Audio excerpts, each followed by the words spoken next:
Après Ngo, voici le tour de Mbé et d'autres petites localités environnant la centrale hydroélectrique d'Imbulu. Dans la foulée de l'inauguration par le chef de l'État de ce complexe industriel, plusieurs localités gravitant autour de la centrale, dans la localité de Mbé et d'Inoni Plateau, ont été électrifiées.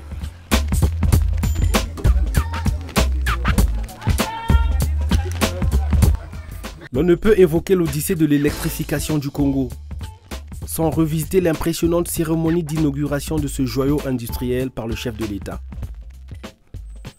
Le beau site d'Imbulu, joliment décoré, accueille le gratin de l'administration congolaise, des acteurs politiques et le corps diplomatique, avec une remarquable présence de Sa Majesté, le roi Auguste Gnepio, dont l'admirable rituel d'accueil a fasciné plus d'un invité. La direction générale de la Société nationale d'électricité et son personnel n'ont pas voulu rater cette opportunité pour marquer leur liesse, car c'est un pari gagné pour cette société qui a décidé de s'engager dans une profonde mutation en vue d'une réelle redynamisation de l'entreprise. Et le barrage d'Imbulu est l'un des principaux vecteurs contribuant à la réalisation de cette noble ambition. La décoration de ce beau site reflète si bien l'engagement de la SNE pour gérer et entretenir ce beau site offert par le chef de l'État, son Excellence Denis Sassou Nguesso. Le personnel de la société, massivement mobilisé, n'est pas resté indifférent à ce geste du chef de l'État. Ils l'ont exprimé avec la façon la plus simple en disant « Merci Président ». Ce 7 mai 2011, même les plus sceptiques devraient ce jour-là reconnaître, ne fût-ce que la grandeur de l'ouvrage et la ferme détermination des autorités congolaises à apporter un plus dans le développement du Congo. Le ministre de l'Énergie et de l'Hydraulique, Jean-Richard Bruno Itoa, a fait une brillante évocation des ambitions du gouvernement à faire du boulevard énergétique son credo pour relancer le développement du pays. Il ne peut y avoir de développement sans énergie, comme il ne peut être envisagé de modernisation, ni d'industrialisation sans énergie. Je devrais dire, sans énergie fiable, de bonne qualité, pérenne, autant que possible nette, et à un coût abordable pour les usagers et pour les acteurs économiques. Il est une évidence qu'après avoir amélioré la production et réalisé enfin la disponibilité de l'énergie à fournir et engager les réhabilitations et constructions des réseaux de transport, c'est d'imposer la nécessaire continuité de la vision stratégique, de poursuivre l'effort mémoire réalisé en cours de réalisation par la mise à disposition des consommateurs de cette énergie produite et transportée, donc de réhabiliter, étendre, densifier, moderniser le dernier maillon de la chaîne, à savoir les réseaux de distribution électrique, tant en milieu urbain que rural. Il a particulièrement reconnu les efforts de la SNE visant à redynamiser cette société qui a connu depuis plusieurs années des réels problèmes de performance. Je voudrais rendre hommage, on l'a dit tellement, comme n'étant pas à la hauteur, pour une fois, permettez que je le fasse à la Société nationale d'électricité.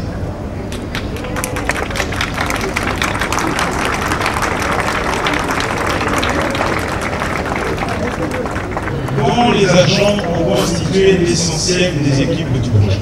Aujourd'hui, la SNE est en train de sortir la tête de l'eau grâce à une réelle volonté de mutation et de redynamisation engagée par son équipe de direction.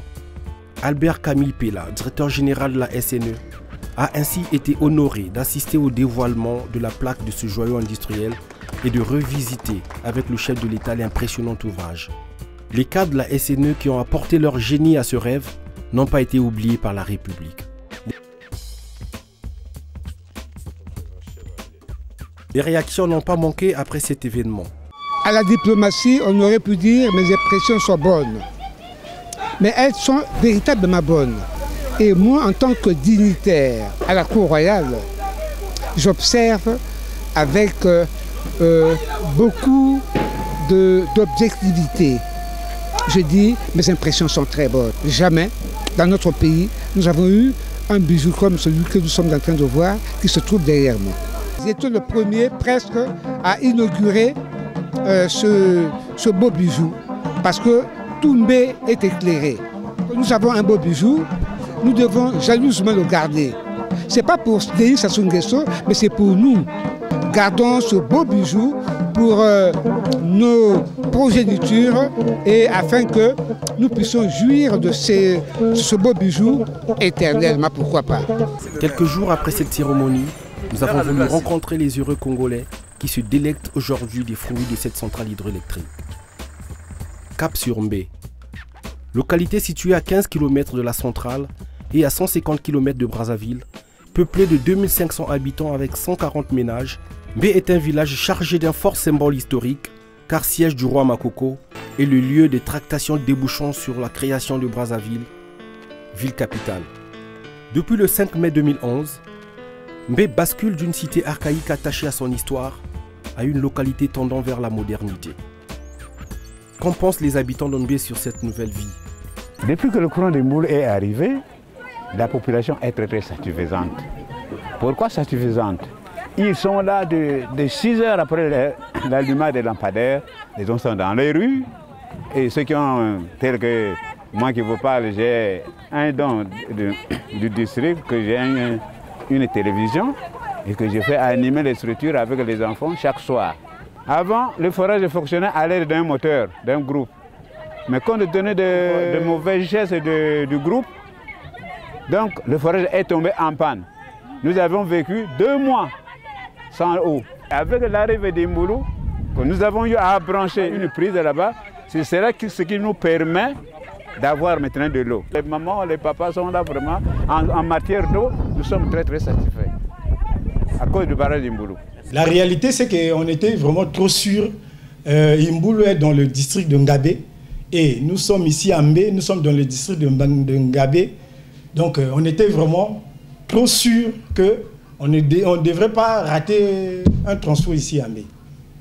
Donc ça nous a fait vraiment une joie pour la SNE qui a pensé aussi à nous. Donc on remercie vraiment beaucoup pour le DG de la SNE.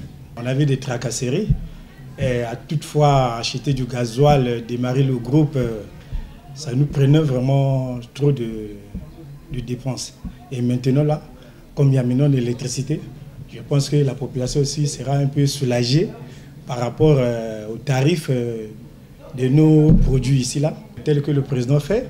Avec l'électricité, je pense que c'est vraiment le développement. Ceux qui auront l'envie de mettre l'électricité, ils doivent payer puisque le transport sera révisé, des entretiens, ça va demander l'argent. C'est la SNE qui va faire sortir l'argent. Vraiment, on encourage le président vraiment de faire de tout, à tel point que ceux qui ont des moyens, des possibilités de pouvoir s'installer, surtout dans les localités comme les coins reculés. Après Mbé, nous avons voulu rencontrer les populations d'Inoni Plateau, toujours dans le district de Ngabé, village comptant 5000 habitants dont les populations ne sont pas insensibles à l'électrification de cette localité.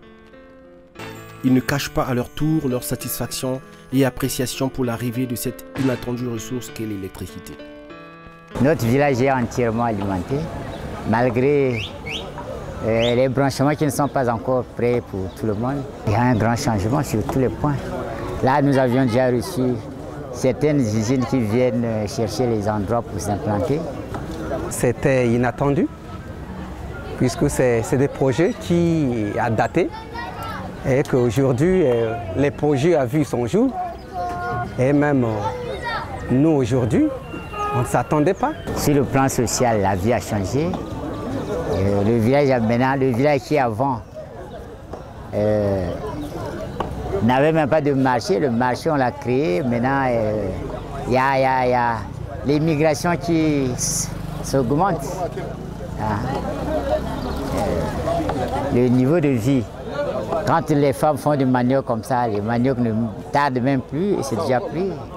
Quand il y avait eu d'abord la première pierre, on se croyait au jeu politique qu'un jour, un demain matin, certainement de notre âge, on pourra laisser cette affaire sans même le voir.